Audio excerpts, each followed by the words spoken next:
The ocean is full of secrets, from shipwrecks to lost cities and everything in between.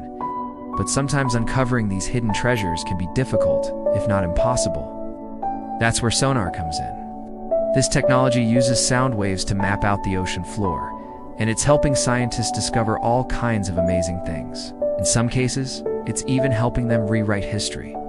Hi, I'm your host and you're watching this channel. Today we're going to find out how sonar mapped a lost shoreline, villages now underwater. For centuries, people have been fascinated by the ocean. It's covered more than 70% of our planet, and yet we know so little about it. It was until relatively recently that we began to explore the depths of the ocean with any real sophistication. And even today, more than 80% of the ocean remains unexplored. One reason for this is that the ocean is so vast that exploring it is a daunting task. Even with the best technology, it would take years to map the ocean floor at a resolution high enough to identify objects of interest.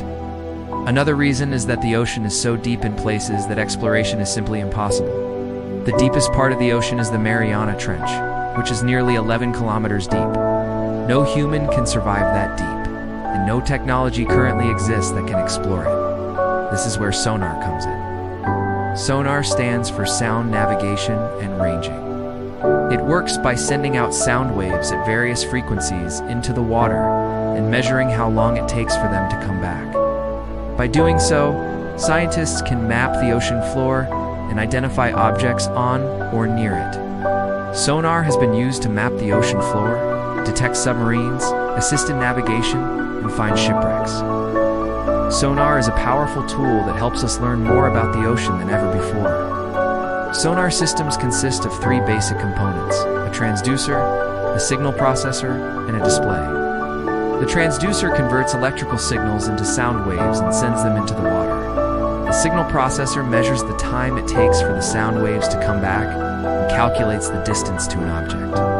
The display shows the results of the sonar scan. There are two main types of sonar: active and passive. Active sonar sends out sound waves and listens for the echoes. It's like using a bat's sonar to navigate and find prey. Passive sonar, on the other hand, doesn't send out any sound waves. Instead, it listens for sounds already in the environment, such as the noise made by a submarine's propeller. In recent years, sonar technology has become more advanced and sophisticated. For example, some new sonar systems use multiple beams of sound waves to create detailed 3D images of the ocean floor. These images can then be used to map underwater objects and terrain. Other sonar systems use high-frequency sound waves to create even more detailed images. One of the most exciting things about sonar is its potential to help us explore and understand the ocean better. For example, sonar can be used to map the ocean floor in areas that are too dangerous for humans to explore. It can also be used to identify underwater objects that may be of historical or scientific interest. Additionally, sonar can help us track and monitor marine life. For example, some sonar systems can be used to track the movements of whales and other large marine animals. To use sonar, scientists first need to choose the right frequency to use. The frequency of a sound wave determines its properties. Higher frequencies produce shorter, more intense sound waves that can resolve fine details but don't travel very far. Lower frequencies produce longer, weaker sound waves that can travel further but can't resolve small details. Scientists must strike a balance between these two extremes depending on their goals for the sonar mission. Once the frequency has been chosen, the next step is to generate the sound waves themselves. This is done using a device called a transducer. The transducer converts electrical signals into sound waves that are emitted into the water. The strength of the sound waves is carefully controlled so that they are not too loud and cause damage to marine life or the environment.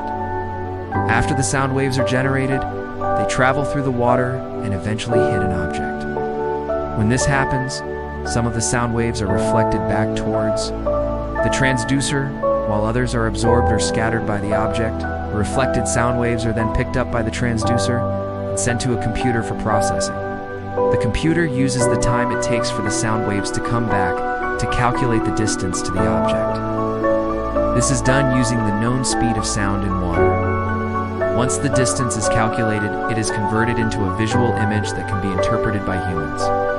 Using this process, scientists can map the ocean floor and identify objects on or near it. This can be done in real time, scientists to explore the ocean as if they were actually there. Now let's see how sonar has helped scientists rewrite history. In the past, sonar has been used to map the ocean floor and identify objects on or near it. For example, sonar has been used to map the Titanic, which sank in 1911. Sonar has also been used to map the ocean floor around the world to create detailed maps of the seabed. One of the most exciting applications of sonar is in the discovery of underwater archaeological sites.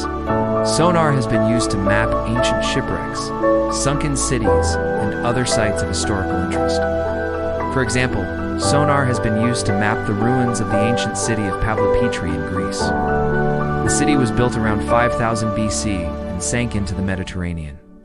See, around 2000 BC, sonar has allowed archaeologists to map the city in detail and learn more about its history. Another example is the discovery of the city of Archaeology, located near Alexandria in Egypt. Heracleion was an important port city in the ancient world, but it was abandoned in the 8th century AD, after the Arab conquest of Egypt. The city was lost to the sea when the level of the Mediterranean rose by about 1 meter. Researchers used sonar to create a map of the city, which revealed streets, buildings, and other structures. They also found a harbor that was larger than expected, suggesting that Heracleion was an even more important port city than previously thought. But perhaps the most amazing discovery made using sonar is the submerged village of Atlat Yam in Israel. The village dates back to the 12th century BC and was home to about 4,000 people. The village was destroyed by an earthquake and tsunami and sank into the Mediterranean Sea. Using sonar, researchers created a map of the village, which revealed streets, houses, and other structures. They also found evidence of a harbor and a defensive wall. These are just a few examples of how sonar has helped scientists rewrite history. As sonar technology continues to improve, we can expect to make even more amazing discoveries about our planet's past. And that's all for today. If you enjoyed this video, please hit the like button and subscribe for more. Thanks for watching.